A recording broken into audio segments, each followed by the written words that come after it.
ప్రశ్న ఏంటి అంటే, కుమారుడు లేదా కుమార్తె చనిపోతే వారి పిల్లలకు వారసత్వపు ఆస్తిలో వాటా కోరే హక్కు ఉంటుందా? సో మిత్రులారా, మన దేశంలో హిందూ వారసత్వపు చట్టం 1956 అమలు ఉన్నది.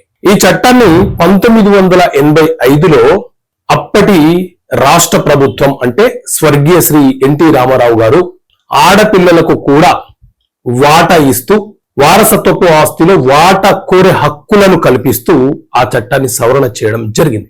ఆ తర్వాత 2005వ సంవత్సరంలో కేంద్ర ప్రభుత్వము ఈ వారసత్వపు చట్టాన్ని, హిందూ సక్సెషన్ యాక్ట్, ఈ చట్టాన్ని సవరణ చేయడం జరిగింది. సో ఈ చట్టంలోని section 6 sub section 3 clause B ప్రకారంగా ఒక తండ్రికి జన్మించినటువంటి పిల్లలు, కుమారులు కుమార్తెలు ఎవరైతే ఉన్నారో వారందరికీ కూడా ఆ తండ్రికి వారసత్వంగా వచ్చినటువంటి ఆస్తులు ఏవైతే ఉన్నాయో ఆ ఆస్తులలో వాటా కోరే హక్కు ఉంటుంది.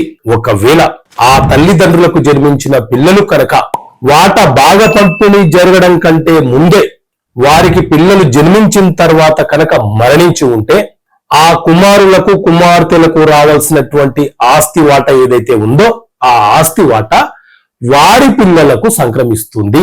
అంటే మొదటి జనరేషన్ లేకపోతే వారికి రావాల్సినటువంటి వాటా వారి యొక్క వారసులకు వారసత్వపు ఆస్తుల్లో హక్కులు సంక్రమిస్తాయి.